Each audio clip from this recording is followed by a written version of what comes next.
और सख्य भाव में क्या कर रहे हैं ठाकुर जी?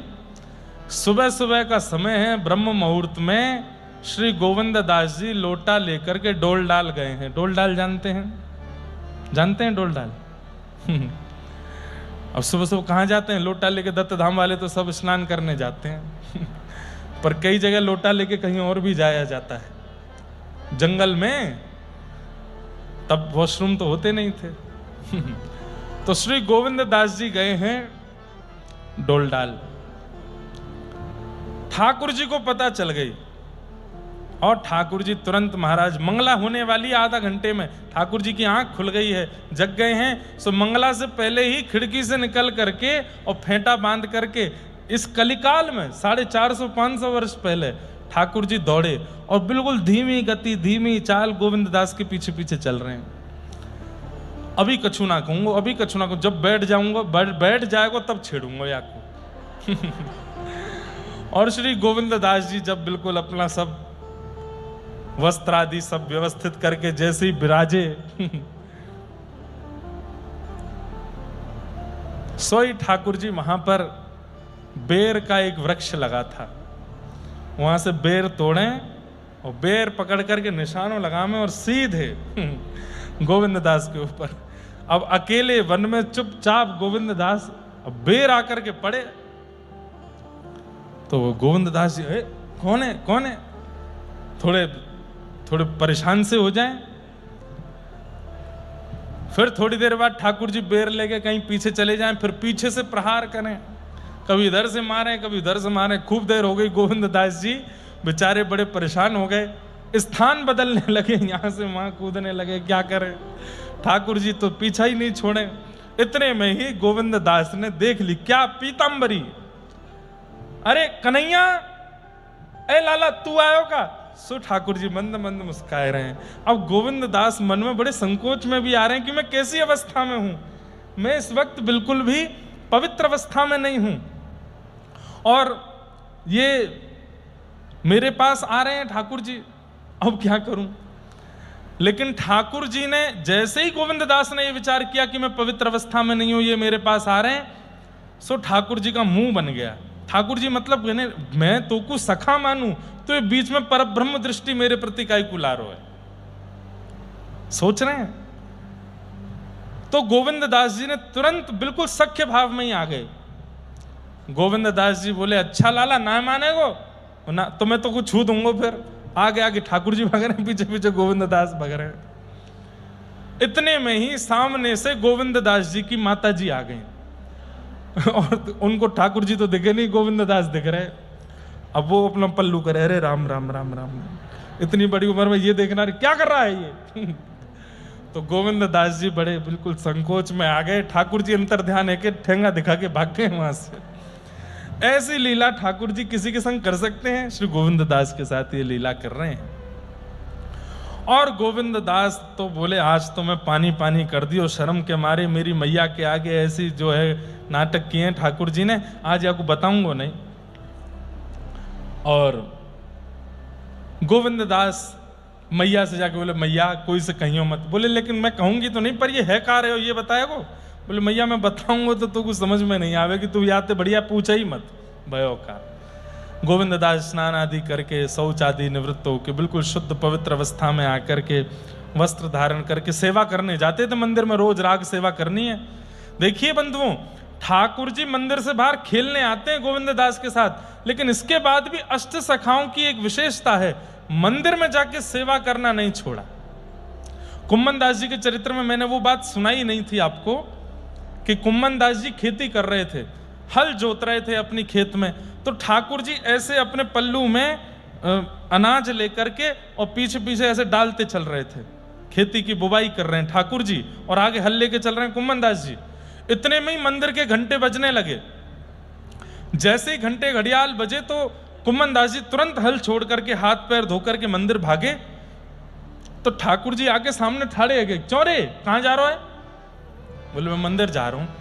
अरे मैं तो तेरे साथ खड़ा हूं, मैं तो तेरे संग हल चलवा रहा हूं, मैं तो तेरे संग यहीं ठाड़ा हूं, तेरे सामने ठाड़ा हूं, फिर तू मेरो दर्शन करवे, मंदिर का ही गुजारो। मंदिर में तो मैं अस्थिर है के खड़ो रहूं और उन लोगों को दिखाई दूं जो मुझको सचल ना देख सकें, वो अचल मेरो दर्शन वहां पे करें। मैं तेरे संग सचल यहां डोल रहा हूं, फिर मंदिर का ही गुजारो है। गोविंद दास चतुर्भुज दास जी का उत्तर बहुत सुंदर है। क्या कहते हैं? ठाकुर जी, आप मेरे खेत में आते हो, मेरे घर पे आते हो, मेरे पास आते हो अपनी इच्छा से।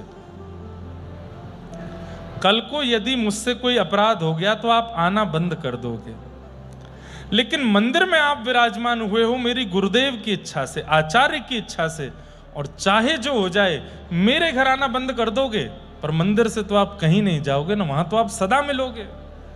आज यदि मेरी भक्ति कम हो जाए और आप मेरे पास आना बंद कर दो तो भी मुझे रोना नहीं पड़ेगा आपको ढूंढने के लिए। मुझे पता है कि आप मंदिर में बैठे हो, वहां से आप नहीं जाओगे। मुझे अपनी भाव पर विश्वास नहीं है, मेरे भाव से तो आप दूर भी हो सकते हो, पर मेरे आचार्य के भाव से आप मंदिर में प्रतिष्ठित हो, वहां से कहीं नहीं जाओगे। इसलिए मैं उस स्थान जाना क्यों बंद करूं जहां मुझे सर्वदा आपका दर्शन होना है, मैं तो वहां जाऊंगा। ठाकुर जी संग खड़े हैं तो भी वो मंदिर गए और मंदिर जाकर के ठाकुर जी का मधुर दर्शन किया। तो अष्ट सखाओं के प्रति एक विशेष बात यह है कि आपने प्रेम में आकर के ठाकुर जी की इतनी मधुर अंतरंग लीलाओं का अनुभव करके भी मंदिर जाना नहीं छोड़ा, मंदिर जाते हैं और मंदिर की जो सेवा है वो करते हैं।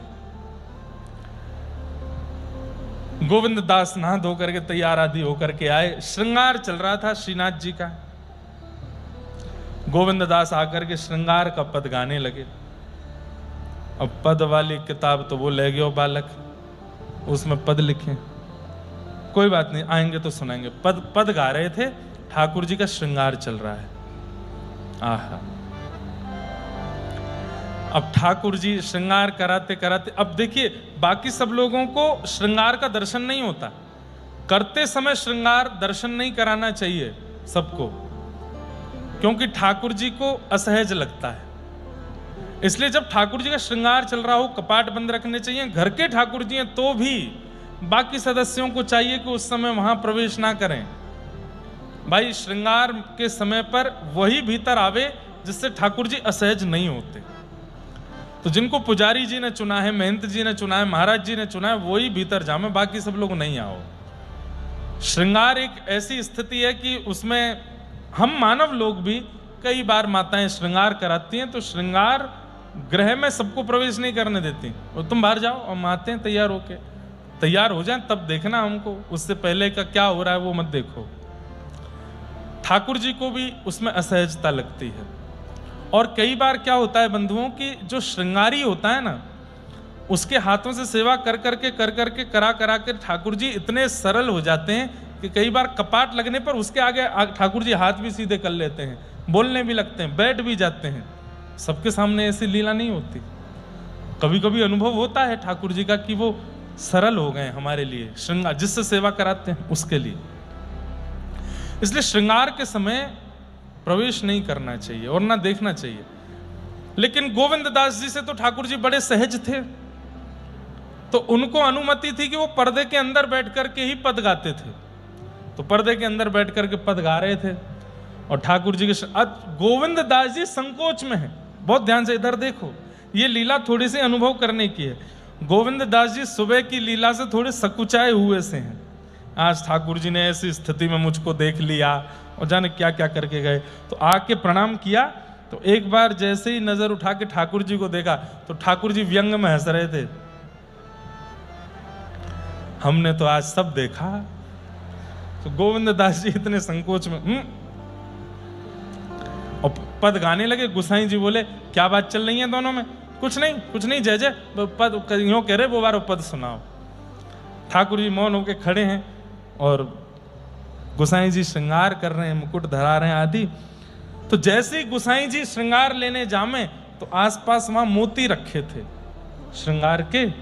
गोविंद दास नीचे नजर करके गा रहे हैं, देख ही नहीं रहे ठाकुर जी के, संकोच आ रहा है, शर्म लग रही है। तो ठाकुर जी मोती उठामे और जोर से मारे, और वहीं मार रहे हैं जहां सुबह वो बेर मारे थे। तो गोविंद दास जी को जैसे लगे ठाकुर जी बोले हमारी तरफ देख के गाओ। फिर गुसाई जी आ जाए, क्या हो रहा है? कुछ नहीं, वो ऐसे पद गा रहे हैं। अच्छा, फिर जामे तो गोविंद दास जी नीचे मुंह करके बैठे, फिर उठा में गोटी, फिर मारे। 2-3 बार गोटी मारी तो गोविंद दास जी थोड़े से ऐसे झुंझला से गए, रुको अभी बताऊं। तो जो गोटियां उनको मारी थी वही गोटियां इकट्ठी करी, बोले अब मैं मारूंगा। अब गोविंद दास जी को ये याद नहीं रहा, इन्होंने जैसी गोटी मारी उसी समय गोसाई जी पलट के देखने लगे और इन्होंने ऐसे करके गोटी मारी थी और वो ठाकुर जी के हस्त कमल पे आके पड़ी।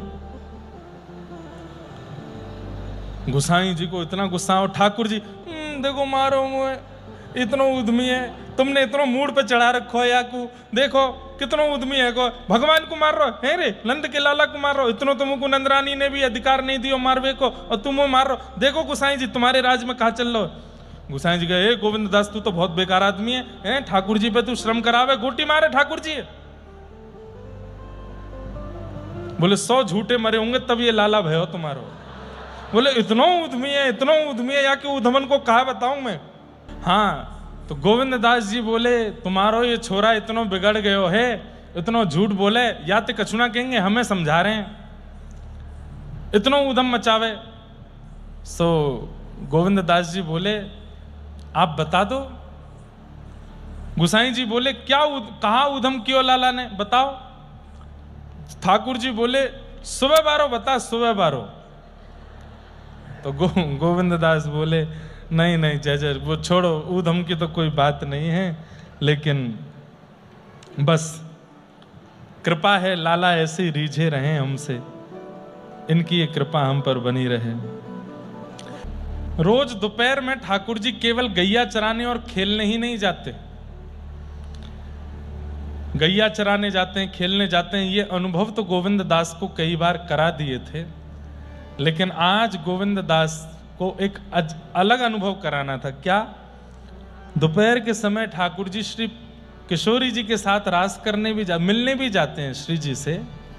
तो अब चलेंगे, आज तैरेंगे सुरभि कुंड में, ना माँ ना जानो, तो चलो खिरक में चलो, माँ खेलेंगे, ना माऊ ना जानो।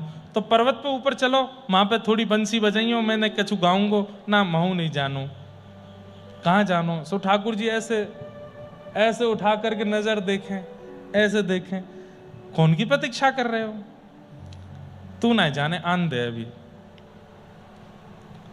जयजमो को बताओ तो सही।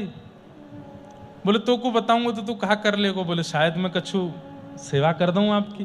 बोले वृषभानु नंदिनी राधा रानी आज मिलवे वारी है, प्रतीक्षा कर रहा हूं, समय तो यही दियो, अभी तक आई नहीं है। ठाकुर जी की वो अदा देख करके ऐसे ढूंढ रहे हैं कहाँ हैं, और इतने व्याकुल। बोले दुनिया को इनके लिए व्याकुल होते देखा, लेकिन आज ये किसी के लिए व्याकुल हो रहे हैं। इनकी स्थिति देख करके गोविंद दास जी वहीं बैठे बैठे गाने लगे। क्या गा रहे हैं? ठाकुर जी जिस प्रकार से प्रतीक्षा कर रहे हैं, और जब किशोरी जी नहीं दिखती हैं, अचानक से अरे गोविंद, लगे श्री जी आ गई दिखे, तुरंत ऐसे देखते हैं, और फिर देखा कि नहीं श्री जी नहीं है, तो उदास हो जाते हैं। आज ठाकुर जी को उदास देख नहीं पा रहे हैं गोविंद दास। मुखमंडल पर जो उदासी छाई है ठाकुर जी की, वह देख करके गोविंद दास गिरिराज जी पे ठाकुर जी के बगल में बैठ करके गाने लगे। कुंज के द्वारे ठाड़े मोहन। यहाँ पर गोविंद दास कह रहे, अरे श्यामाजू कहाँ रह गए आप, नहीं जल्दी करो, जल्दी आओ लाला, हमारो व्याकुल है रो है, आज आपके कारण तो श्रृंगार करके आयो है।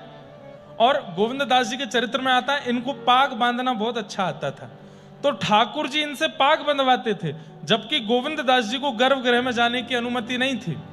तो एक बार की बात कि गोविंद दास जी पद गा रहे थे, सो ठाकुर जी की श्रृंगार हो चुका था, राजभोग चल रहा था, तो पाग का भाग खुल के ऐसे नीचे आ रहा था। तो गोविंद दास जी ने बिना पुजारी जी से अनुमति लिए भीतर गए और पाग संभालने लगे। तो पुजारियों ने आके बड़ा गुस्सा किया, बोले कि भाई सुन, तेरी वैसी चर्चा चले कि तू बाहर ठाकुर जी के संग खेले तो बाहर ही खेले कर, मंदिर मत आए कर अंदर। आप पाग संभाल के गए। तो गोसाई जी को जब ये बात पता चली, तो गोसाई जी ने सबसे कह दी नहीं कि भाई गोविंद को अधिकार है केवल इसके लिए कि वो ठाकुर जी की पाग बांध सकता है, और गोविंद दास जी जाके ठाकुर जी की पाग बांध देते थे। आज ठाकुर जी ने बिना बताया नहीं था गोविंद दास जी को कि श्री जी से मिलना हो, बोले आज अच्छी वाली पाग बांध दे। तो पाग बांध के उसमें सुंदर लटकन लगाई है, लटकन बाल बाल गले से ऐसे छुभ रही है, ऐसे झूल रही है। यहाँ पर सुंदर उस पर सिरपेच है, सुंदर उस पर मोर मुकुट मोर पिच्छ धारण किया है, बढ़िया सुंदर ऐसी अद्भुत रंग बिरंगी सतरंगी पाग पहनी है ठाकुर जी ने। तो गोविंद दास जी बता रहे हैं श्री जी को कितने एफर्ट किए लाला ने और आप देरी कर रहे हो। तेरे हित रची पेच सजे हैं, तेरे हित रची पेच सजे हैं। कभी किसी की प्रियतमा रूठ जाए तो प्रियतम के सखा उसको जाके बताते हैं, अरे वो तो तुम्हारे बारे में ऐसे बोलता है, तुम्हारी इतनी प्रशंसा करता है, तुमको याद करता है, तुम ऐसे कर रही हो। ऐसे ही गोविंद दास जी पक्ष ले रहे हैं ठाकुर जी का। बोले कि अरे प्रिया जी मैं आपको कहा बताऊं, नित्य गोविंद कुंड में मैं स्नान करवे जाऊं तो ये लाला वहां किनारे पे बैठ के आचमन करे, अपवित्र पवित्र वाक करके फिर ध्यान करे, जप करे, माला करे, संध्योपासन करे, अनुलोम विलोम व्यायाम करे और महाराज सब करे। मैंने पूछी, अरे लाला पूरी दुनिया तेरो ध्यान धरे, तू कौन को ध्यान धरे? सोई शर्मा जाए मेरे आगे। कहा बताऊं? बोले ना बताए दे। बोले वृषभानु नंदिनी श्री राधा रानी, उन्हीं को जप करूं, उन्हीं को ध्यान करूं, उन्हीं को स्मरण करूं, उन्हीं को आवाहन करूं अपने चित्त में। अरे प्रियाजू ये तो आपके काजे तिहारो तिय ज्ञान ध्यान सुमिरन, तुम जप नाम तुम्हारो नाम जपत छिनु प्यारो, तुम्हारो नाम ही सदैव जपतो रहे, तुम्हारी काजी संध्योपासन आदि सब कुछ करे और आप इतना विलंब कर रही हो। हे प्रिया जी ऐसा मत करो। ठाकुर जी रूठे से बैठे हैं, सकुचाए नीचे गर्दन करके बैठे हैं, श्री जी आई नहीं हैं, प्रतीक्षा करते करते हार गए हैं, अपनों बार बार श्रृंगार संभाल रहे हैं, धूप के कारण सब बहरो है। ए गोविंद मैं ठीक तो लग रहा हूँ? बोला हाँ लग रहे हो। श्री जी आई? अब ही ना आई, कहाँ रह गई होंगी? बोले पतो ना, इन्हें ढूंढना, देख आ रही होंगी। गोविंद दास देखें, बोले आ रही होंगी, आज गर्मी ज्यादा, कहीं ऐसा है सके सीरक में रुक गई होने, एक देर में आ जाएंगी। सो ठाकुर जी व्याकुल हो जाते हैं, अरे श्री जी को गर्मी लग रही होगी, चल गोविंद कुंड ते सीरो जल लेके चलें, हम ही चल लें, ढूंढेंगे रास्ता में कहीं मिल जाएंगी, पिवाई देंगे। अब उनको गलो सूख रहे होगो, उनको श्रम है रहे होगो, अरे गोविंद चल। ऐसे ये सब ये प्रेम की स्थिति देख करके श्री गोविंद दास मंत्रमुग्ध हो गए। बोले हे जय जय आपकी कैसी कृपा, आप इतने रस को मुझको दर्शन एक संग करा रहे हैं, आपको ये प्रेम पहली बार मैंने अनुभव किया है जो श्री जी के प्रति है। और फिर आहा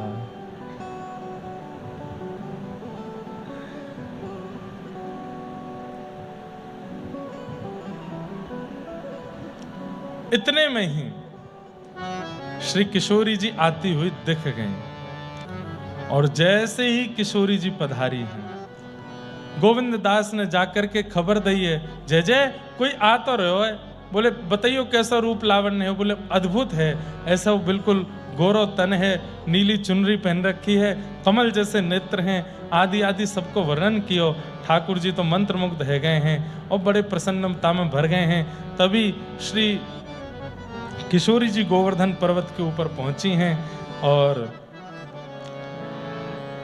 गोविंद दास श्री प्रिया प्रियतम के मधुर मिलन को दर्शन करके वारी वारी जा रहे हो, बार बार बस ऐसे ही देखत रहूं तुम जन्म सफल कर मानूं। एक दूसरे को अंक में भर के श्री प्रिया प्रियतम मधुर दर्शन अपनों कर रहे हैं, करा रहे हैं गोविंद दास को।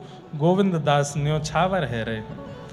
तभी श्री जी की आज्ञा, भाई बड़ी जोर की गर्मी है रही है, अरे कछु ऐसा करो कि सुंदर झूला कहीं कोई सीरक के वृक्ष के नीचे लगे और हम दोनों झूला झूलवे के काज चलें।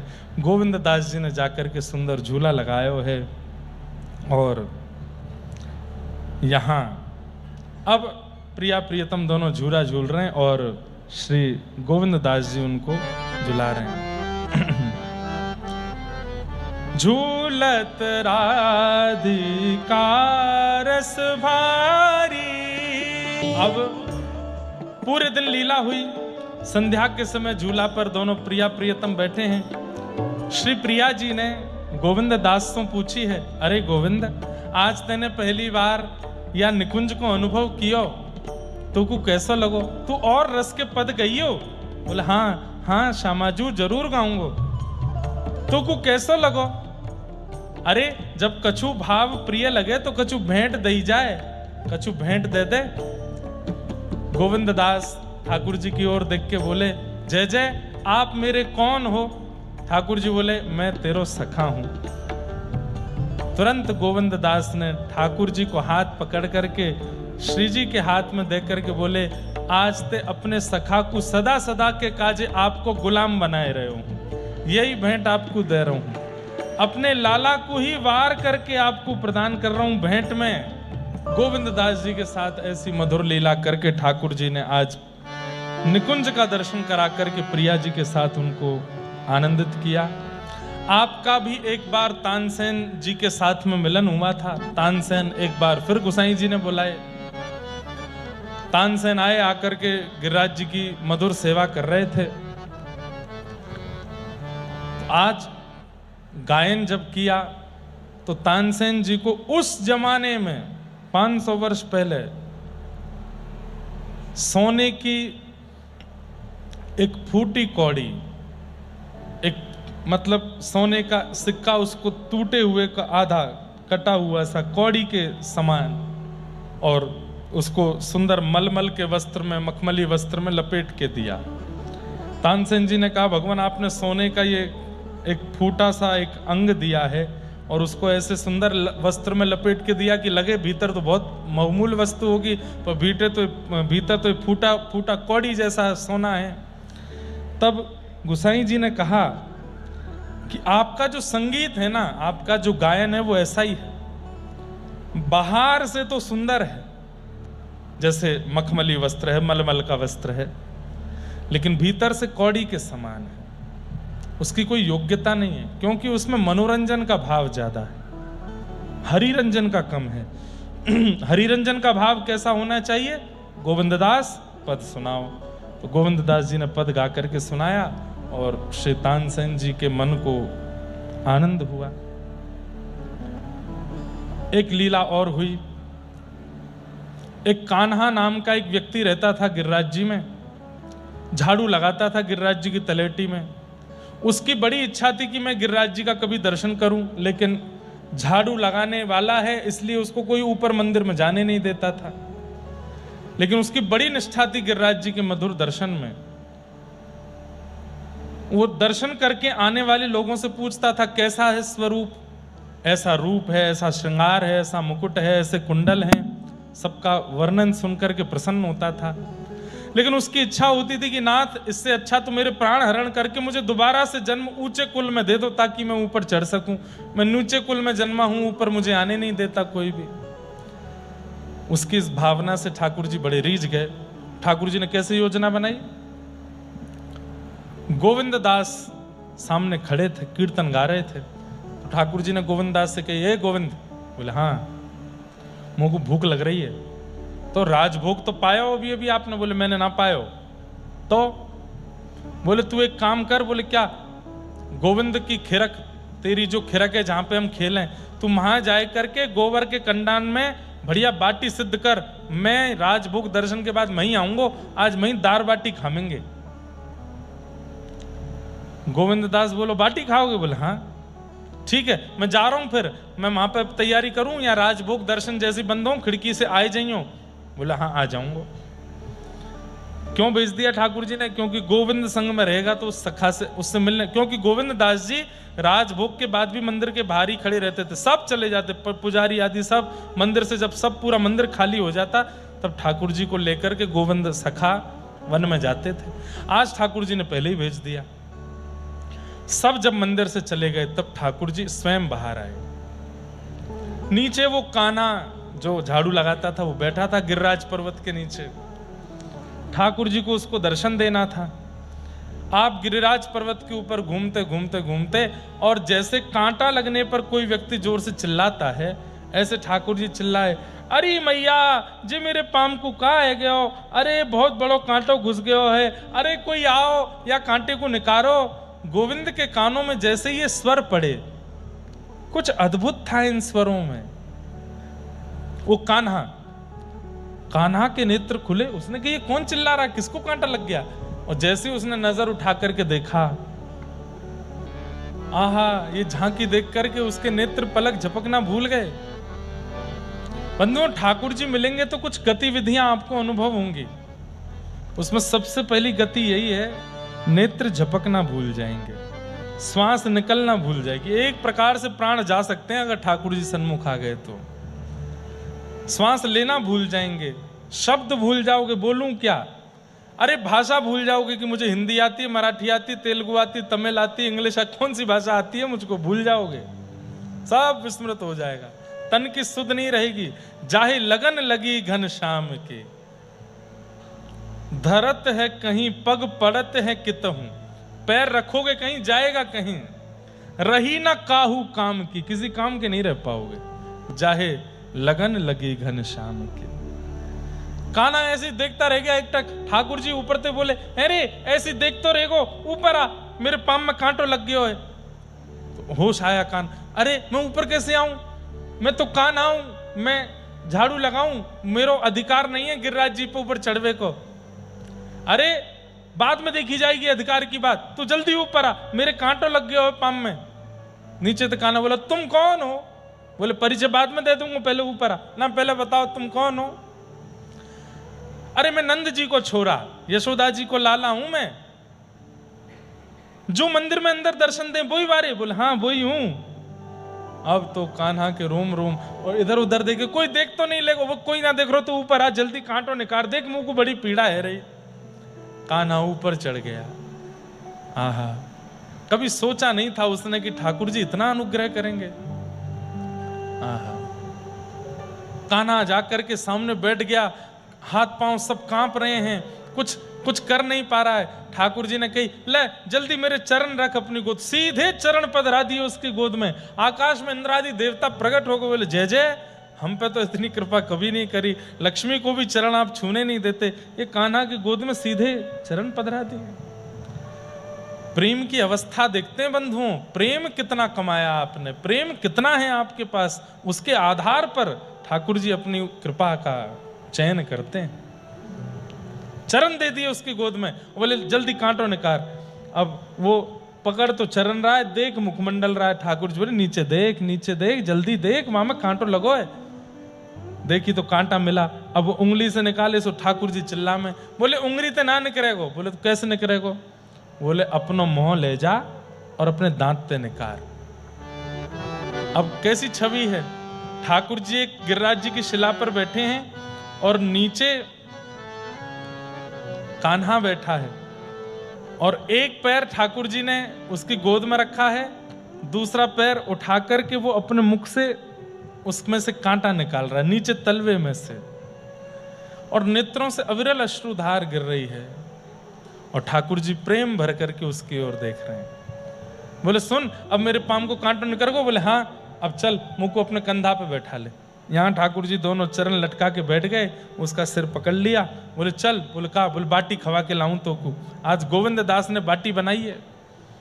लेकर के ठाकुर जी जा रहे हैं। कान्हा बोलो गोविंद दास के सामने मत ले जाइयो। क्यों? बोले सबसे ज्यादा तो वही हल्ला करें, जब जब मैं गिरिराज जी पे चढ़वे को प्रयास करूं तो गोविंद ऊपर मत चढ़ियो, झाड़ू लगावे, तू ना जा सके ऊपर, आचार विचार को ध्यान रखे कर। ठाकुर जी अच्छा, या गोविंदा को तुम्हें बताऊंगा। सुन तू एक काम कर, यहीं पेड़ के पास रुक, मैं जाऊं। ठाकुर जी गए। गोविंद दास ने बढ़िया बाटी बना रखी थी, ठाकुर जी प्रेम से बाटी पाने लगे। लेकिन स्थिति क्या, अब बाटी बन के जैसी परोसते हैं, परोस करके गोविंद दास दूसरी बाटियां सिद्ध कर, इतने में ठाकुर जी, अरे बाटी पूरी है कि जल्दी दे। गोविंद दास बोले बाटी खावे में समय लगे, गरम गरम बाटी फोड़ो, घी डालो, फिर में अंदर दाल डालो, फिर मिला के पाओ, समय लगे, इतनी जल्दी कैसे पा रहे हो आप? ठाकुर जी बोले भूख लग रही है, हमारे में गप गप पा रहा हूं, जल्दी दे। खूब सारी बाटी। गोविंद दास जी बोले पेट है, कुआ है, समुद्र है, कहां जा रही है इतनी बाटी? ठाकुर जी बोले ऐसे कहो तो मैं कल तक खावे नहीं आऊंगा तेरे पास। अरे ना जय जय, खाओ। लेकिन जैसे ही ठाकुर जी थाड़े भये, सो पीतांबरी ऐसी फैल गई ठाकुर जी की। क्यों? सब जेब में भर ली बाटी खूब सारी, और जेब में भरी तो वो ऐसी फूल गई दोनों तरफ थे। गोविंद दास बोले जय जय, भोजन करके पेट न करना चाहिए, आपकी तो कमर न करी आई है। ये कैसो भोजन किया आपने, है कमर न करी आई दोनों तरफ से। ये कहा है, जैसे ही पकड़े तो हैं ये गोल गोल कहा है, जैसे हाथ डाल के लगा रहे तो बाटी पाए ना रे गोजा में कौन के, अच्छा कोई और को खवा, कोई और प्रेमी मिल गो का। गोविंद दास इनसिक्योर जैसे हो गए, जैसे गिरिराज जी में मेरे संग लीला करते हैं, कहीं मेरे अलावा कोई और तो नहीं मिल गया इनको। जय जय, कौन है कौन है, जाके काजे आप लेके जा रहे हो, मंदिर में तो कोई खावेगो नहीं, वहां तो सबने राजभोग कर लियो, कौन है, कौन के काज लेके जा रहे हो। ना ना कोई ना कोई ना। बोले आपको मेरी सौगंध है, सांची बताओ। ठाकुर जी बोले एक मेरो भगत है। बोले या को मतलब मेरे अलावा भी कोई पे कृपा कर रहे हो। बोले अरे मैं जय जय हूं, वो तो सबन पे करनी पड़े, प्रेम देखना पड़े सबन को, कौन है दिखा तो दो। सो ठाकुर जी ने दिखाई, देख वो पेड़ के पीछे खड़ो, जैसे ही देखो कान्हा, अरे ये तो झाड़ू लगावे। बोले हाँ वो तो बहुत प्रेम करे, अब मैं थोड़ी देखूं झाड़ू लगावे वारो है कि राजा है, रंग है, फकीर है, सब मेरे हैं। आपने यहाँ को स्पर्श तो ना कियो। ठाकुर जी ऐसे स्पर्श इतनो ना कियो मतलब थोड़ा सो कियो। एक काना यहाँ पे आ, ठाकुर जी की तुम मत बोलियो, यही तो पूछूंगा मैं। चौरे लाल जी ने तेरो स्पर्श कियो। हाँ कैसे कियो। बोले पहले तो अपने चरण धर दिए मेरी गोद में। गोविंद दास देख, आपने चरण पधरा दिया कि गोद में। फिर बोले मोहते कांटो ने कार, आपने यहां तो मोहते कांटो ने करवाया। और फिर का फिर बोले मुंह कंधा पे बैठा के ले चल गोविंद के पास। आप यहाँ की कंधा और न्यो कह रहे हो थोड़ा सा इस पर सब्र तो करा दियो आपने, चरण दे दिए, बाकी मुंह से कांटो ने करवा रही हो, बाकी ऊपर चढ़ के बैठ के आए गए यहाँ पे और न्यो कह रहे हो मैं। और सुनो यहाँ से जो कियो वाको तो मैं बाद में बदलो लूंगा, इतना प्रेम मोते ना कियो जितना याकू कियो। वहां से पहले अब मंदिर में बाद में जाओगे, पहले शुद्धि करो। झाड़ू लगावे वाले के ऊपर चढ़ के जा रहे हो, पहले जाओ गोविंद कुंड में जाके स्नान करो, आचमन करो और शुद्ध है जाओ, तब जाओगे मंदिर में। नहीं तो गुसाई जी को सब बात बता दूंगा मैं। ठाकुर जी बोले अरे गोविंद तू मेरा सुखाना है, देख जाड़ो पड़ रहा हो, बहुत ठंड है रही है, मैं नहाऊंगा ना, जाड़ो लग जाएगा मुंह को। वो नहाना तो पड़ेगा। बोले ना नहाऊंगा ना। तो गोविंद दास बोले एक काम करो। बोले क्या। गोविंद कुंड को जल लेके अपवित्र पवित्र हुआ कर लो, पवित्र है लो, ऐसे छींटो मार लो। बोले हाँ ये कर लूंगा। ठाकुर जी गोविंद कुंड पे जाके बैठे, जल हाथ में लेकर के 3 बार आचमन किया, आचमन करके अपवित्र पवित्र हुआ कर रहे हैं। इतने में गोविंद दास ने पीछे से ठाकुर जी को धक्का दिया और गेर दिए ठाकुर जी गोविंद कुंड में। अब तो मुकुट उतर के यहाँ गए, पाक खुल गई, ठाकुर जी के केश खुल गए। आहा मधुर झांकी, ठाकुर जी तैर रहे हैं गोविंद कुंड में और गोविंद दास जी को मधुर दर्शन है रहे। इतने में ही ठाकुर जी बोले गोविंदा तू भी आ ना। मैं ना आ रहा हूं। क्यों। उत्थापन को समय है गयो है, मंदिर खुलवे वारो, मैं तो कीर्तन करूंगा वहां जाके। और अब पता चलेगी क्यों, आप तो यहाँ नहा रहे हो, जब मंदिर में नहीं मिलोगे तो गुसाई जी डांटेंगे आपको। और ये तो भागे ऊपर मंदिर को, पीछे से ठाकुर जी भागे। अब ठाकुर जी जाकर के जैसे ही मंदिर में थाड़े भये, गुसाई जी ने तभी कपाट खोले। सो कहा देखो श्रीनाथ जी के सबरे वस्त्र गीले और उनमें से जल गिर रहा है, ठाकुर जी ऐसे थाड़े हैं। जय जय, ये जल कौन ने डाल दिया आप पे। गोविंद दास पीछे से बता रहे, बोले आज ऐसी ऐसी लीला करके आए हैं, वह कान्हा की गोद में बैठ के डोले और मैंने कही ना कि नहा धो के जाइयो, सो नहा के आए हैं। तो ठाकुर जी बोले सांची क्यों ना बतावे। बोले क्यों। नहा के ना आया हूं, याने धक्का दे दियो मुंह को गोविंद कुंड में, मैं तो आचमन कर रहे हो वहां पे, मैं तो प्रोक्षण कर रहा हूं, जाने मुंह को धक्का दियो, याने गीलो कियो। गुसाई जी बहुत बिगड़ गयो है। गोसाई जी बोले भैया तुम दोनों की नोक झोंक ऐसी चलती रहे, ठाकुर जी ऐसी आप कृपा बनाए रखो, या गोविंद की आप सो आपकी गोविंद सो ऐसी नोक झोंक चलती रहे और मैं बीच में सुख लेता रहूं। ऐसी ठाकुर जी की मधुर लीला श्री गोविंद दास के साथ करते थे। इस प्रकार एक दिन गोविंद दास जी शाम ढाक पर बैठे थे और ठाकुर जी ने आज्ञा करी, गोविंदा अब लीला पूरी है गई, अब तेने खूब रस गा दियो, खूब मधुर मधुर भाव या जगत को दे दिए और तेने मुंह को बड़ो सुख दियो। अब आगे बहुत भयानक समय आ रहा है, हमारो तेरो प्रेम ये संसार के लोग पचा नहीं पाएंगे, अब तो आजा। और ठाकुर जी ने गोविंद दास को आज्ञा करके और अपने सुंदर निकुंज में प्रवेश करायो है। बोलो भक्त वत्सल भगवान की जय। ऐसे ठाकुर जी की मधुर लीला गावे वाले श्री गोविंद दास, उनको हम बारंबार प्रणाम करते हैं और बारंबार उनको वंदन करते हैं।